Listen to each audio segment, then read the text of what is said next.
주제를 가지고 우리가 계속 말씀을 모아가고 있습니다. 교회 안에는 하나님께서 직분자들을 세워주셨고 또 밝히 드러나지는 않았지만 각 사람들이 또 인정해주는 은사자들이 있습니다. 그래서 교회를 이루는 데 있어서 매우 중요한 직분자와 은사자들을 세워주셨습니다. 그런 사람들과 함께 더불어 몸된 교회 안에는 믿음이 있는 사람들 있고 또 믿음이 없는 사람들도 있습니다. 우리 교회 안에 모두가 다 믿음이 있는 사람이었으면 좋겠는데 간혹 믿음이 없는 사람도 있을 수 있습니다. 오늘 우리 믿음이 있느냐 없느냐는 것은 오늘 우리 사람의 기준이 아니고 목사의 기준이 아니고 하나님의 관점에서 기준이죠. 그래서 교회 안에 믿음이 있는 자와 없는 자가 있습니다. 그런데 믿음이 있는 자 가운데서도 믿음이 큰 자가 있고 작은 자가 있습니다. 믿음이 큰 자를 믿음이 강한 자라고 말할 수 있고 믿음이 적은 자를 믿음이 연약한 자라고 말할 수 있습니다. 예수님께서도 공생에 12사도들을 불러주셔서 그들을 앞에서 말씀을 전하고 사역을 감당하는 중에 이런저런 일들 가운데 제자들의 신앙을 드러내 보이죠. 때로는 예수님께서 12사도를 향해서 믿음이 없는 자들아 이렇게 말씀하십니다. 또 때로는 믿음이 작은 자들아 이렇게 말씀하시기도 하십니다. 근데 복음서 사역 가운데 예수님께서는 뜻밖에도 하나님의 선민 백성인 유대인들이 믿음이 있고 그것도 오랜 역사를 통하여서 여호와 하나님의 신앙을 가졌기 때문에 믿음도 큰 사람이 되어야 될 터인데 도리어 유대인들은 믿음이 없는 모습으로 예수님께서는 탄식하셨습니다.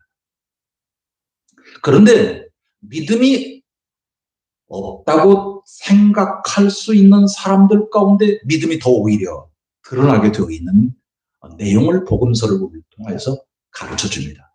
예컨대 가나안 여인의 믿음. 가나안 여인은 자신의 딸이 귀신 들려 어눌한 상황 가운데 있음을 이제 생각하여서 예수님께 나왔는데 예수님이 침묵으로 외면하시고 또 무관심한 그런 태도로 일관하니까 계속 소리 지르면서 예수님께 구할 때 예수님께서 이렇게 말씀하십니다. 자녀의 떡을 개들에게 던짐이 마땅치 않다. 이렇게 말씀하니까 이 가나안 여인이 어떻게 예수님의 말씀에 반응하는가 하면 네,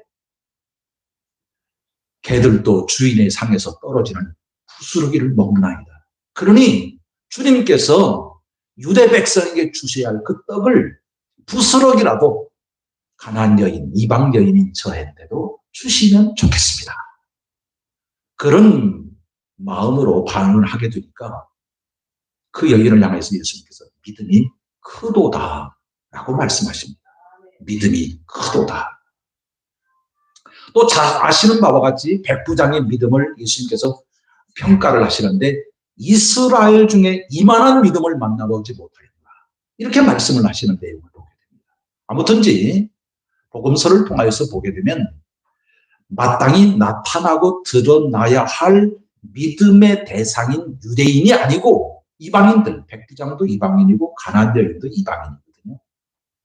그런데 그런 이방인들이 도리어 믿음이 있는 모습으로 반응하고 나타나는 것을 예수님께서 평가하시는 것을 보게 될 때 우리가 이루고 있는 신앙 공동체 교회 안에도 믿음이 있는 자와 없는 자가 있고 믿음이 있는 자 가운데 큰 자가 있고 작은 자가 있고 혹은 오늘 본문의 표현대로 강한 자가 있고 약한 자가 있습니다.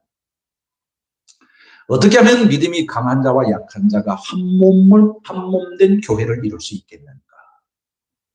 어떻게 하면 믿음이 작은 자와 큰 자가 어떻게 하면 한몸된 교회 안에서 불화하지 않냐고 갈등하지 않냐고 어떻게 그리스도의 몸을 이루어 그리스도의 정신과 그리스도의 마음과 그리스도의 심장을 가지고 그리스도의 뜻을 품고 한 몸으로서 교회를 이룰 수 있을 것인가? 이것은 오늘 우리가 교회를 이루는 사람으로서 숙제입니다.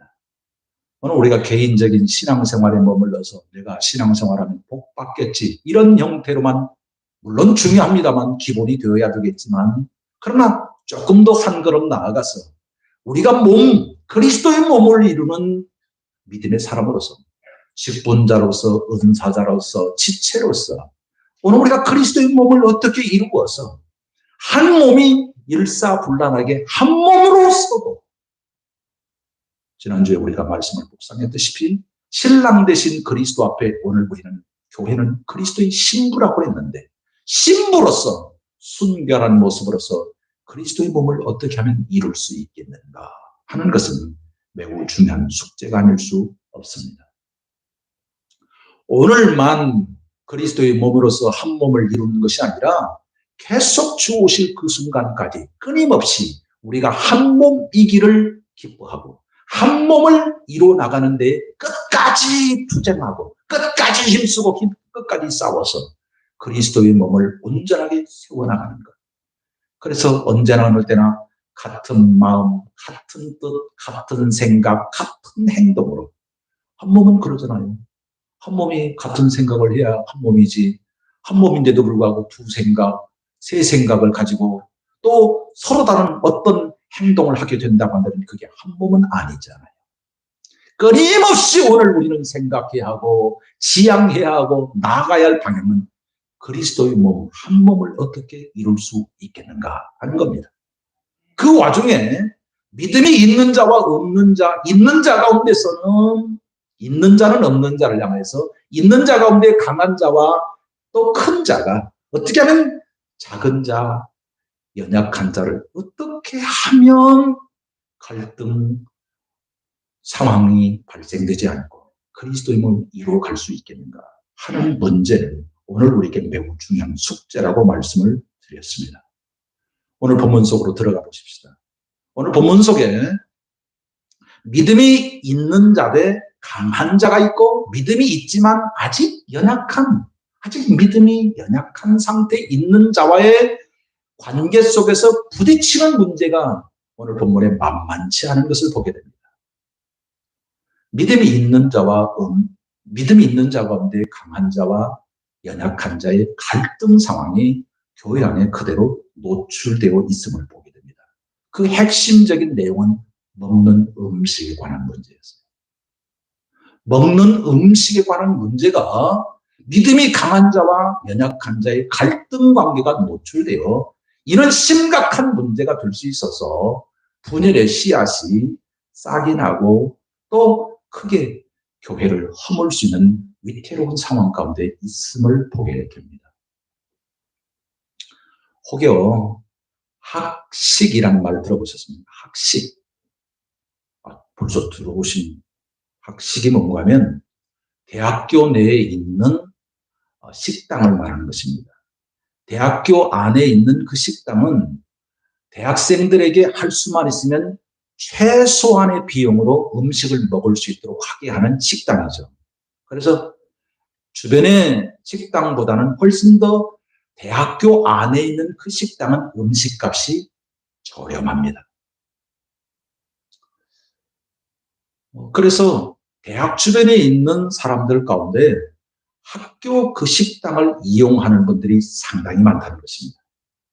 예컨대 돈가스 하나도 10,000원이면 10,000원도 더 주어서 먹어야 될 그런 이 형편인데도 거의 비슷한 질을 가지고 있는 대학교 내에서의 그 돈가스는 5,000원이면 먹을 수 있는. 얼마나 요즘 음식값이 올랐습니까? 그래서 예전과 다르게 상당히 고물가를 체험하는 것이 벌써 음식에서부터 알게 되거든요. 그런데 이 대학교 주변에 있는 식당에서도 그러하고 특별히 학생들이 우리가 지금 점심시간이 되어서 밥 먹으러 갔는데 주변에 있는 사람들이 와서 밥을 먹고 있으니까 줄 서서 밥을 먹고 너무너무 힘들다는 것입니다. 그러니까 그 학생 식당을 이용하는 학생들의 불만이 터져나온 거예요. 왜 우리가 먹어야 될 식당에 주변 주민들이 와가지고 밥을 먹고 있고, 그래서 오늘 우리가 제 시간에 밥을 먹지 못함으로 인해서 막자 하는 학생 운동이 일어나기도 했다는 것입니다. 뭐 때문에 그래요? 음식 먹는 문제로 그래요. 제가 미국에서 가서 공부를 하면서 학교 대학 식당을 이용했는데 얼마나 음식이 잘 나오는지 몰라요. 여기서 한 3, 4만 원 정도의 뷔페가 학생 식당에서는 한 10,000원이면 먹을 수 있는 그런 음식으로 아주 잘 나오는 것을 보게 될 때 우리나라 학교 식당도 상당히 복지 제도가 잘 되어 있어서 어떤 이제 상당한 수준에 이르는 식당으로 되다 보니까 많은 사람들이 이용하게 된 것입니다. 그래서 주면 사람들이 와서 식사를 못하도록 막았대요. 그때 주민들이 이제 반발하는 것입니다. 어떻게 우리 지역에 있는 대학교가 지역 주민들과 함께하는 대학이 돼야지 어떻게 자기들만 음식을 먹고 우리는 먹지 못하게 하느냐. 조금 가난한 사람들이 조금 저렴하게 학교 식당을 이용할 수 있도록 좀 해달라. 그 요구를 학교에서 거절할 수가 없어서 거의 대부분이 우리나라에서 학교 식당은 주민들에게 오픈이 되어 있다고 소개되어 있습니다. 먹는 이 음식의 문제로 인하여서 갈등 관계가 형성되는. 그래서 어떻게 하면 이것을 잘 조화롭게 할 수 있는 문제도 상당히 대학으로서는 심각한 고민이 아닐 수 없다라고 하는 그런 내용의 보고서였습니다. 요즘 아파트 사시는 분들에게 매우 힘들고 어려운 것이 뭔가 하면 층간소음이잖아요. 층간소음. 이 층간소음 문제로 인해 가지고 살인사건도 일어나게 되는 그런 아주 심각한 문제가 우리 나라에 지금 사회 문제화되어 있지 않습니까? 그런데 어떤 미담의 이야기가 기사화되어서 제가 읽어보니까 이런 내용입니다. 자녀들이 몇 있고 또 친척들 자녀들까지 와가지고 그 아파트에서 뛰어놀았습니다. 그러니까 아래층에 있는 분이 할아버지 할머니가 아래층에 살고 계셨는데 그렇게 뛰어노니까 얼마나 아래층의 할아버지 할머니가 이제 고통을 당했을까 생각을 하여서 그 뛰어놀고 난 이후에 부모님이 자녀들에게 편지를 쓰게 했습니다. 아래층 할아버지 할머니 죄송해요. 친척이 놀러와서 이렇게 열심히 뛰어놀다 보니까 할아버지 할머니에게 고통을 주어서 죄송해요 하면서 손편지를 쓰고 그 빵집에서 롤 케이크를 사가지고 그걸 아래층에 갖다 드렸습니다. 때마침 할아버지 할머니가 안 계셨기 때문에 와서 보니까 위층에 있는 그 아파트 위층에 있는 이제 그 아파트에서 이렇게 손편지와 함께 아주 정성을 담은 롤 케이크가 있는 것을 보고는 그 할아버지 할머니가 다시 손편지를 쓰기 시작합니다. 1층에 있는 아이들 이름을 다 적으면서 얘들아 고맙다. 이렇게 우리들까지도 챙겨주어서 그러면서 손편지를 써서 봉투를 하나 만들었는데 거기에 5만 원을 넣어서 위층으로 찾아갑니다. 참으로 고맙다. 편지를 주면서 이 5만 원은 너희들 통닭 맛있는 통닭을 사 먹어라.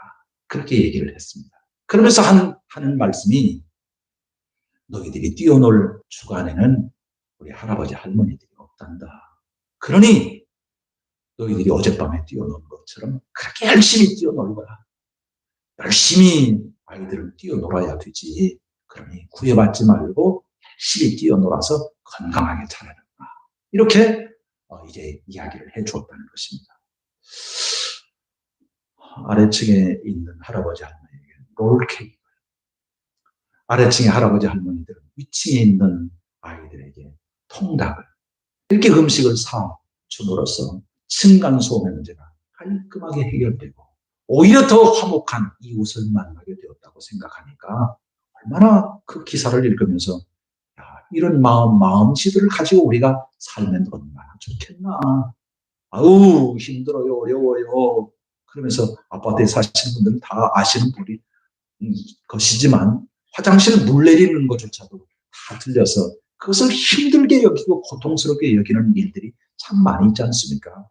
이해하고 용납하고 또 품어주는 그런 모습들이 얼마나 아름다운 모습이겠느냐 그 말입니다. 그런데 교회 안에 음식의 문제가 발생되었던 것을 보게 됩니다. 오늘서부터 오늘 우리가 음식 식탁교대를 점심을 우리가 나누면서 식사를 하게 되는데 짜다 맵다 할 수 있죠. 그렇죠? 다 우리의 식성이 통일되어 있지는 않지 않습니까? 그래서 어떤 분에게는 싱거울 수도 있고 어떤 분에게는 매울 수도 있는데 그거 너무 표출나게 드러내지 마시고 아이고 수고했어요. 왜 이렇게 맛있어요? 제가 오늘 첫인상은 뭐였는가 하면 왜 이렇게 맛있는 냄새가 우리 집까지 냄새가 납니까? 이렇게 제가 인사를 드렸습니다만 오늘 우리가 그와 같은 마음으로 음식을 대하는 태도가 오늘 우리 각 사람을 서로 위하는 모습이라고 생각이 되어집니다. 오늘 로마서 14장에 기록되어 있는 내용의 갈등 문제는 믿음이 있는 자이되 강한 자와 연약한 자인데 그 강한 자와 연약한 자의 그 핵심의 문제는 뭔가 하면 음식 문제인데 그 음식은 우상의 제물이에요. 우상에게 바쳐졌던 그 제물을 과연 먹어야 되느냐 말아야 되느냐. 먹는 자는 믿음이 있는 사람이고 그것도 강한 믿음을 가지고 있는 사람이고 먹어서는 안 되지. 그러면서 주저주저하는 먹지 못하는 사람은 믿음이 연약한 자. 이렇게 나눠져 있어요. 그래서 먹는 자는 먹지 못한 자를 향하여서 먹지 못한 자는 먹는 자를 향하여서 서로가 서로를 향해서 비판을 하고 있었던 것입니다. 오늘 본문에 보면 비판의 정도를 넘어서서 업신여기고 있다라고 하는 표현이 나와요. 여기 업신여긴다라고 하는 이 표현은 무슨 말인가 하면 멸시하다 또 경멸하다 하는 그런 표현이에요. 한번 생각을 해보세요. 경멸하고 멸시하는 태도를 취한다고 한다면 그게 정말로 지체이겠습니까? 그럴 수 없잖아요. 그런데 믿음이 있다라고 생각하는 사람 가운데 강한 자와 연약한 자가 이렇게 극한 대립으로 충돌하고 있음을 보게 되죠. 오늘 본문 1절을 보면 이렇게 표현하고 있습니다. 믿음이 연약한 자를 너희가 받되 그의 의견을 비판하지 말라 그랬습니다. 또 3절에 보니까 먹는 자는 먹지 않는 자를 업신 여기지 말고 먹지 않는 자는 먹는 자를 비판하지 말라. 이는 하나님이 그를 받으셨으리라 그랬습니다. 그러니까 먹는 자와 먹지 않는 자는 먹는 자는 믿음이 강한 자고 먹지 않는 자는 믿음이 연약한 자인데 서로가 서로를 향해서 한편에서는 비판하고 한편에서는 업신여기는 태도로 일관하고 있다면 이게 그리스도의 몸을 온전히 이룰 수 있겠는가 하는 것입니다. 11절을 보십시다. 11절에 이렇게 표현합니다. 내가 어찌하여 내 형제를 비판하느냐 어찌하여 내 형제를 업신여기느냐 우리가 다 하나님의 심판대 앞에 서리라. 사랑하는 성도 여러분, 오늘 우리가 믿음이 있다고 믿음이 연약한 자를 향해서 비판한다고 한다면 판단하고 그래서 업신여기는 태도로 일관한다고 한다면 그 믿음이 연약한 자가 어떻게 그 안에 있을 수 있겠습니까? 여기는 너무 싸늘해. 여기는 너무 힘들어. 호흡할 수가 없어. 내가 어떻게 처신을 해야 될지 정말로 눈총이 따가워서 내가 있을 수가 없어. 그러면 안 되죠. 그러면 안 되죠. 또 반대로 믿음이 연약한 자가 믿음이 강한 자 먹는 자를 향해서 비판하면서 어떻게 그럴 수 있느냐고 그러면서 이렇게 비판하는 그런 모습이 있다고 한다면 그는 온전한 모습이 될 수가 없다는 것입니다. 신앙과 교회 환경은 언제나 어느 때나 이와 같은 환경 속에 있어요. 자, 오늘 우리 금산교회 안에도 이제 신앙생활하는 믿음의 초보자, 아직은 연약한 단계. 그래서 어린아이들이 먹어야 될 그런 이제 그 이유식을 먹어야 될 정도의 그런 분량의 수준의 믿음의 사람들이 있습니다. 그러나 오랫동안 신앙생활을 하여서 믿음이 견실하여서 견고한 그런 믿음의 사람들이 있습니다. 그래서 어떠한 여건 속에서도 흔들림 없이 믿음으로 초지일관 주님을 바라보면서 믿음 생활하는 그런 믿음이 강한 사람이 있습니다. 오늘 우리 교회 안에도 있다 그 말이에요. 오늘 우리가 어떤 마음의 태도로서 그들을 대할 수 있는가 하는 것은 매우 중요한 이제 사함이 아닐 수 없는 것이죠. 비판한다든지 업신여긴다든지. 예컨대 믿음이 이때 음식을 먹을 수 있는 사람으로서 강한 자가 에이 그것도 못 먹냐 아이고 그러면서 탄식을 하면서 그것도 못 먹느냐고 탓하면서 이렇게 비판하게 된다고 한다면 어찌 그 영혼이 제대로 설 수 있겠느냐 그 말입니다. 근데 한번 생각을 해보세요. 우리 속담에 개구리 올챙이 시절을 까먹고 우리가 살아갈 때가 참 많이 있지 않습니까? 오늘 우리가 믿음이 있는 사람이라면 그것도 믿음이 강한 사람으로 큰 사람으로 서 있다고 한다면 아무것도 모를 믿음이 없을 때도 있었고 믿음이 생겨서 아직은 어린아이 단계에 머무는 그런 때도 있었다라고 하는 사실을 생각한다고 한다면 오늘 우리가 그렇게 말해서는 안 되는 거죠. 서로가 서로를 향하여서 이해해주는 그런 마음들이 필요하고 또 나도 예전 10년 전에 20년 전에 신앙생활이 그래요 그와 같았음을 생각하면서 오늘 우리가 참으로 기대하는 마음으로 생각해줄 그런 필요가 필요한데 그러지 못하고 쯧쯧하면서 비판하고 업신여기는 태도로 일관한다고 한다면 그 영혼이 호흡할 수 없는 것이죠. 믿음을 가진 자는 믿음을 가지고 큰 자로 서 있는 사람은 마땅히 그 연약한 자를 담당해 주는 것입니다. 품어주는 것입니다. 그리고 보듬어 주는 것입니다.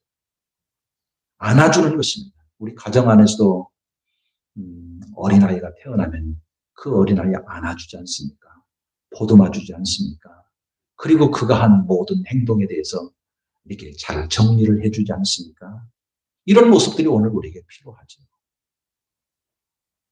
그래서 한 영혼을 보듬어주는 사람으로 쓰여지도록 하나님께서 나에게 믿음을 주셨고 믿음이 있는 자로 또 강한 자로 큰 자로 세워주셨는데 오늘 우리의 눈으로 볼 때 아이들을 어린아이와 같은 그런 신앙의 수준에 있는 사람들을 향해서 그것도 못하냐? 그 정도밖에 안 되냐? 그러면서 오늘 우리가 탓하고 비판하고 멸시하는 태도로 일관한다고 한다면 영원히 클 수가 없는 것이지. 가정 안에서 자녀들이 자라갈 때 장난감을 가지고 놀다가 어지러울 수 있잖아요. 어지럽힐 수 있잖아요. 그러면 오늘 우리가 어떻게 말합니까? 왜 이렇게 어지러웠냐고 라고 탓하면 아이가 노는 법을 잃어버립니다. 야, 잘 놀았지? 또 다음에 놀도록 함께 정리하자. 이렇게 하면서 아이가 노는 법도 배우고 정리하는 법도 배울 수 있도록 이렇게 함께 하는 것이 매우 중요한 일이죠. 이렇게 하는 것입니다. 근데 무조건 어린아이를 탓하게 되면 그 어린아이가 가정 안에서 제대로 호흡할 수 있겠느냐 그 말이죠. 제가 군대를 다녀왔습니다. 계급은 육군 하사로 제대를 했습니다. 육군 하사가 되기까지는 제가 3개월 정도 기본 훈련이 있지 않습니까? 훈련을 받고 자대 배치를 받아서 강원도 철원에서 이제 자대 배치를 받아서 군복무를 했는데요. 첫 번째 자대 배치 받아서 2등병 작대기 하나 딱 달고 군사훈련 첫 번째 들어가는 것이 대성산을 넘어가는 겁니다. 완전 군장하고 대성산을 넘어가는데 그래도 한 3개월 정도 기초훈련을 했으니까 이제 우리 중대 안에 고참들까지 함께 대성산을 넘어가는데 뭐 이까지 것쯤이야 충분히 넘어갈 수 있겠지라고 생각하고 저도 이제 막 열심히 그 대열에 참여해서 오르게 됩니다. 그런데 한 중반쯤 넘어가니까 호흡이 가빠지고요. 이제 완전히 다리에 힘이 빠져서 쭉 늘어지게 되는 어떤 그런 상황 가운데 있어서 더 이상 갈 수 없는 그런 상황 가운데 있음을 옆에 있는 고참들이 보았던 거예요. 어느 고참인지 모를까 양 후닥닥 제 어깨에 매어있는 소총 한 3kg 정도 나가는 소총을 딱 걷어매더라고요. 한번 생각을 해보십시오. 그 엄청난 지금 무게로 인해 가지고 고통스럽게 그 대성산을 넘어가는데 한 3kg의 그 무게가 분량이 빠지니까 좀 살겠더라고요. 그래서 또 열심을 내어서 고천들이 지금 나를 보고 있구나, 도와주고 있구나 하고 또 열심히 또 산을 오르는데 그것도 오래가지 못하더라고요. 이제 막 늘어지기 시작합니다. 또 어느 그 잠이 왔는지 제가 메고 있는 이 군장을 확 낚아채가지고 메고 가는 것입니다. 그러니까 제 몸에 지정된 철모 하나밖에 없는 것입니다. 여기 이 탄띠 말고는 다 걷어가니까 살게 된 거예요. 제가 낙오를 할게요. 낙오지 안 할게요. 낙오를 했으면 제가 왜 말았겠습니까? 낙오하지 않고 대성산을 무사히 넘어가게 되었습니다. 제가 자대 배치받고 첫 번째 훈련을 통하여서 얻는 게 이런 생각입니다. 야, 힘들고 어렵구나. 이게 아니고 나도 고참이 되면 들어줘야지. 나도 고참이 되면 2등병, 1등병들 나도 들어줘야지. 그래서 제가 육군 하사로 제대할 때까지 참 많이 들어줬습니다. 구보할 때도 쓰러지면 함께 부축해주고 걷고, 걷다가 힘들면 함께 어깨를 이제 붙들어주고 참 많이 들어줬습니다. 고참이 뭡니까? 들어주는 거더라고요. 함께 하는 거더라고요. 이것이 얼마나 중요한가 하는 것을 제가 공복무를 통해서 배우는 거죠.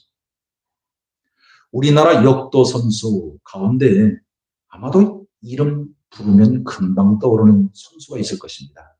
여자 선수인데요. 장미란 선수 아시죠? 우리나라 올림픽 메달리스트로 참으로 이름이 뛰어난 그런 분 아니겠습니까? 역도하면 장미란. 그 장미란 선수에게 누군가가 이렇게 말했습니다. 인생이 뭡니까? 무거운 짐을 견디는 것입니다. 역시 역도 선수답게 인생의 정의를 그렇게 내리더라고요. 무거운 짐을 견디는 것입니다. 오늘 우리 인생이 그렇지 않습니까? 무거운 짐을 견디는 겁니다. 견디는 사람으로서 가는 것입니다. 그런데 말입니다. 오늘 우리의 믿음의 사람들, 신앙의 사람들은 내가 져야 할 신앙의 무게, 인생의 무게를 질 뿐만 아니라 나보다도 연약한 자를 짊어져주는 것, 대신 들어주는 것, 함께 들도록 붙잡아주는 것, 이게 얼마나 중요하겠는가 하는 것입니다. 그러므로 신앙인에게 신앙생활의 삶이란 뭐냐? 내가 믿음으로 나의 삶의 무게를 짊어질 뿐만 아니라 믿음이 연약한 자, 믿음이 없는 자의 무게를 함께 담당해 줄 때 저들이 무럭무럭 성장한다는 사실을 오늘 우리가 배우는 것. 이것이 오늘 우리의 신앙생활 아니겠는가 하는 것입니다. 왜 그래야만 합니까? 오늘 우리가 왜 그와 같은 삶을 살아야 합니까? 오늘 우리는 주님의 것이기 때문에 그렇습니다. 우리를 위하여 예수 그리스도께서 십자가에 못 박혀 죽으시고 죽으심으로 인해서 우리의 모든 죄의 값을 담당하심으로 구원하여 주심으로 인하여 오늘 우리는 구원받은 백성이 되었습니다. 구원받은 백성은 이제 더 이상 내 것이 아니에요. 오늘 우리의 신앙의 매우 초보적인 단계에 있어서의 신앙의 매우 중요한 변화가 있는데 그게 뭔가 하면 소유권의 변화예요. 소유권. 예수 믿기 이전에는 내 몸은 내 것이었어요. 내 인생은 내 것이었어요. 모든 삶이 다 내 것이었어요. 그런데 예수 믿고 난 이후에는 소유권이 바뀝니다. 내 몸은 주님의 것. 나의 인생은 주님의 것. 이 소유권이 안 바뀌어 있으면 기독교 신앙의 출발도 못한 것입니다. 소유권이 바뀌어야 돼요. 내 재물은 주님의 것. 나의 가족도 주님의 것. 나의 모든 인생도 주님의 것. 나의 모든 것이 주님의 것. 나의 앞으로의 삶도 주님의 것. 왜? 주님께서 값을 지불하셔서 나를 샀기 때문에 그렇습니다. 주님의 것이니 내가 살아가야 할 목적은 나를 위하여서가 아니라 주님을 위하여 사는 것입니다. 오늘 본문에 매우 중요한 터닝 포인트의 말씀이 바로 이 말씀이에요. 7절, 8절을 한번 보실까요? 우리 중에 누구든지 자기를 위하여 사는 자가 없고 자기를 위하여 죽는 자도 없도다. 우리가 살아도 주를 위하여 살고 죽어도 주를 위하여 죽나니 그러므로 사나 죽으나 우리가 주의 것이로다. 누구의 것이라고요? 주님의 것. 소유권이 바뀌어 있고, 그러므로 소유권이 바뀌어졌으므로 인하여서 소유권이 바뀌어져 있으면 반드시 따라오는 것이 뭐냐면 사용권이에요. 소유권과 사용권. 이 물건을 내가 돈 주고 샀으면 이 물건을 쓸 수 있는 사람은 나예요. 나예요. 오직 소유권의 변화와 사용권의 변화가 있지 않으면 신앙생활에 제대로 된 출발이 아닌 것이죠. 오늘 본문이 그와 같은 것입니다. 오늘 우리가 믿음이 있는 사람입니까? 믿음이 강한 사람입니까? 믿음이 큰 사람입니까? 예수 그리스도의 피값으로 내가 너를 샀으니 너는 너 자신을 위해서 사는 것이 아니라 사는 자 되신 예수 그리스도를 위하여 살아야 하느니라. 그러므로 오늘 우리가 믿음이 있고 믿음이 강한 자고 믿음이 큰 자라고 한다면 주를 위하여 사는 것인데, 주를 위하여 산다는 것은 믿음이 없는 자를 위하여, 믿음이 연약한 자를 위하여 내가 보호하고 배려하고 섬기고 나누고 사랑하고 관용하고 용서하고 이해하고 품어주고 나누고 섬기는 삶을 살아가는 것. 이것이 믿음이 강한 자의 위치고 믿음이 있는 자의 위치라 그 말이죠. 자, 우리 교회에 탐방하신 분들이 참 많이 계시죠.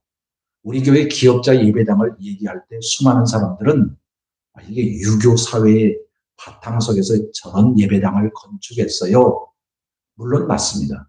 그러나 저 기업자 예배당과 안에 있는 휘장과 상량문의 내용은 예수님의 마음과 예수님의 정신이 가득 담겨져 있다는 사실을 모릅니다. 우리 사랑하는 금산의 식구들 가운데도 이 사실을 많이 알지 못하는 분들이 다수 계실 터인데요. 저 기업자 예배당의 건축 형태를 바꿀 수밖에 없었던 것은 주님의 정신과 주님의 마음이 담겨져 있어요.